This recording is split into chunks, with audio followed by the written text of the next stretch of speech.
Have you ever noticed that the world around you is but an echo of your own whisper? We have grown accustomed to believing that our thoughts are a private territory, hidden from the eyes of others, having no weight or power. But the intrigue lies in this: your thought is the only architect of the reality in which you wake up every morning. Two people can sit in the same cell, looking through the same iron bars. One sees the mud on the road, the other sees the stars in the sky. Who is right? Both. And each of them lives in the world they have chosen through their gaze. In an ancient eastern land, there lived a great king. He had everything: power, wealth, and wisdom. And he had a closest advisor, a strange man who responded to every event in life, be it a celebration or a catastrophe, with the same phrase, "This is a great blessing." One day, the king went hunting. Through the negligence of his guard, or by a whim of fate, a heavy crossbow misfired, and the king lost the thumb of his right hand. Blood, pain, fury. The king was in a rage. He looked at his advisor, expecting sympathy. But the advisor, remaining perfectly calm, spoke softly, "My lord, do not be angry. This is a great blessing." The king boiled over. "A blessing? I have lost a part of my body. I am maimed, and you call this a blessing? Are you mocking me?" In a fit of rage, he ordered the advisor to be thrown into the deepest, darkest dungeon.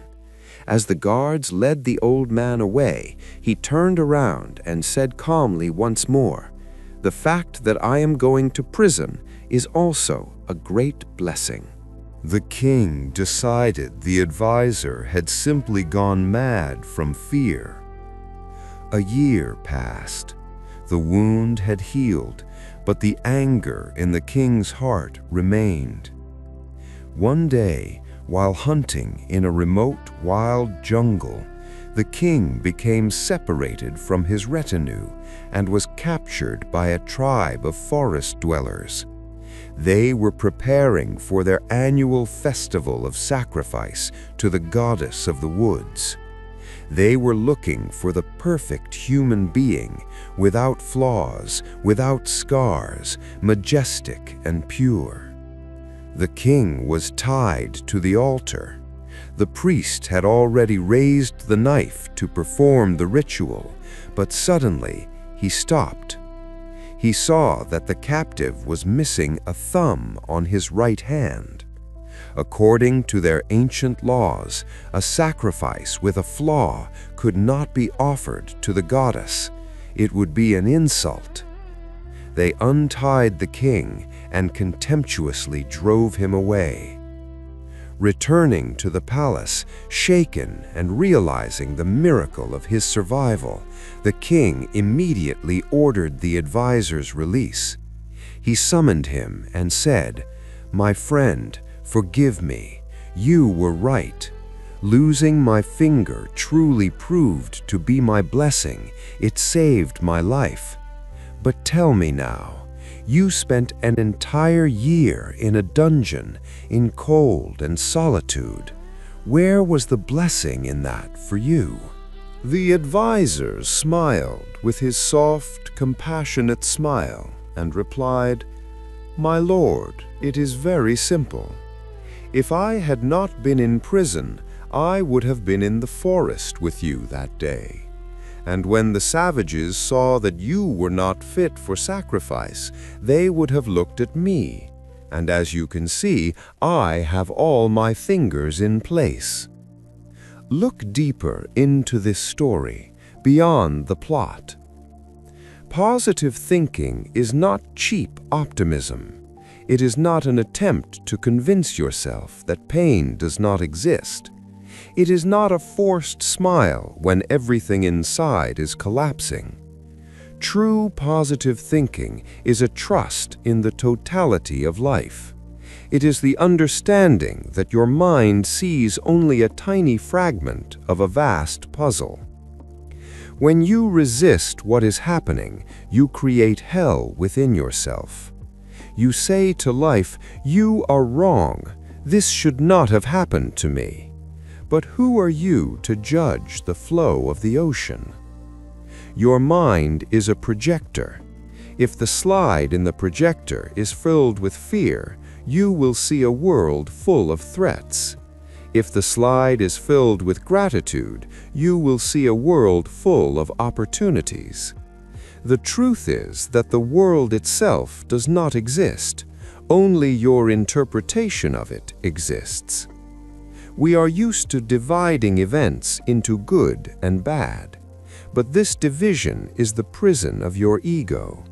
When you stop judging, you become free.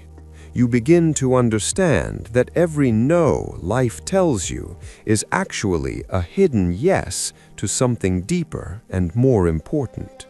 Your thought possesses magnetism. If you constantly expect betrayal, you behave in a way that attracts it. If you believe in abundance, you open doors you never noticed before. This is not magic. It is simply the tuning of your attention. What your attention is directed toward becomes your destiny. Stop for a moment. Look at your difficulties right now. Can you, even for a second, allow the thought that this is a great blessing, the meaning of which has simply not yet revealed itself to your mind?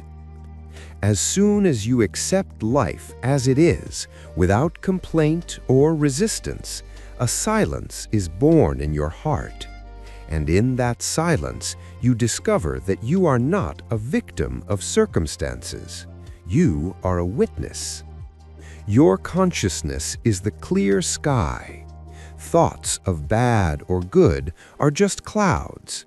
They come and go, but the sky remains untouched. When you realize your connection to this sky, you understand, no matter what happens, in the very depth of your being, all is always well. Be like that advisor, not because you know the future, but because you trust the present. Live with open palms.